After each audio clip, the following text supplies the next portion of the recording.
We are this week, each day, going to talk to various officials from the Muriel Bowser cabinet administration here in the District of Columbia. It's now 3 months into the Bowser mayoralty. Is that the right word? And we want to talk to some critical key people to see how things are going so far. And we're going to start, I think, with probably the most critical part of the District of Columbia's government, and that is transportation. Leif Dormsjo is the transportation director for D.C. Thanks for joining us.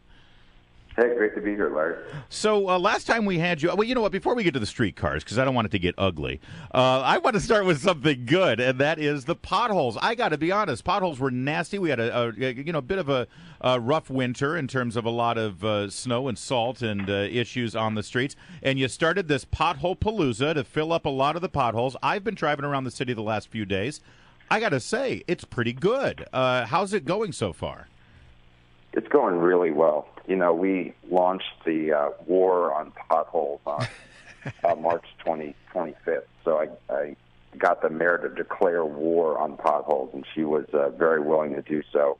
It's been a tough couple years because of the snow and ice conditions just really doing a number on our roads here with the freezing and thawing and the salt. The roads are in rough shape. And so we organized our forces in a different way this year.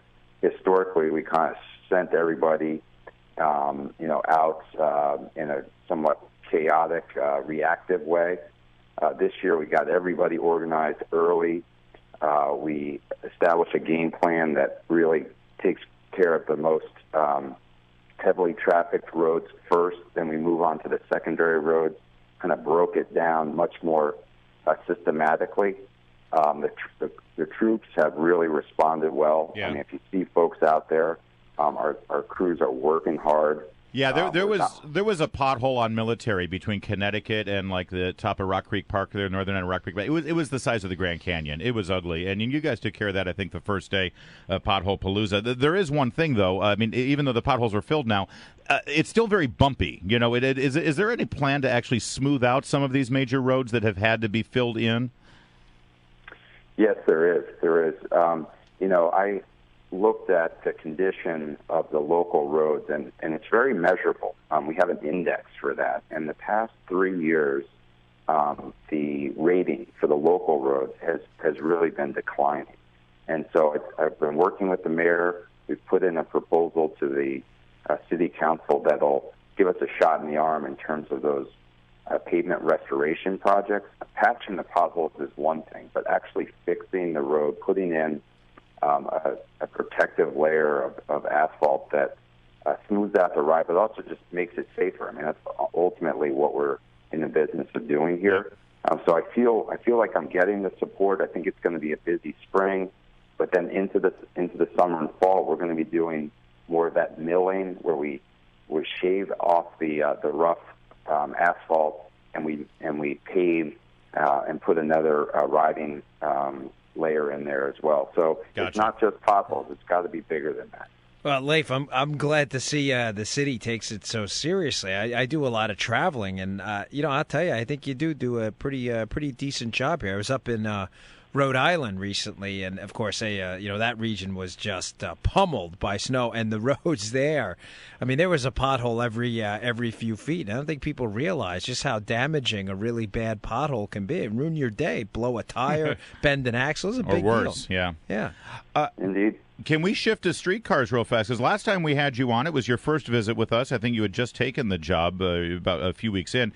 And it seemed to me that you were skeptical at that point, at least, or not on board yet with the streetcars as they stood on H Street. And now you're saying that there are no, quote-unquote, fatal flaws with the streetcar. How would you define fatal flaws? Because during this testing period that's been going on for, 5-6 months now, there's a lot of flaws. What would be a fatal flaw, in your opinion? Yeah, that's a great question. A fatal flaw comes down to something that would create an unsafe condition in the operating environment. So that would be, the exposure that a passenger might have to electrical current. That might relate to the vehicles getting into very serious accidents or derailments. That could also involve operational issues where the vehicles just simply couldn't get serviced and brought into the passenger environment. Well, what about the vehicles not fitting? I mean, but we're still hearing reports that these streetcars, as they come by parked cars, they have to stop the car and ask the person who has parked his car to fold their rear view mirror in so it can get by. And it's not like the parked car was erroneously parked. Is it just too tight a fit? Those issues, have come up. And that is frustrating, and that's one of the things that, I inherited in terms of how the tracks were laid and some of the system design issues. Those are flaws. Those are imperfections. Those are certainly suboptimal.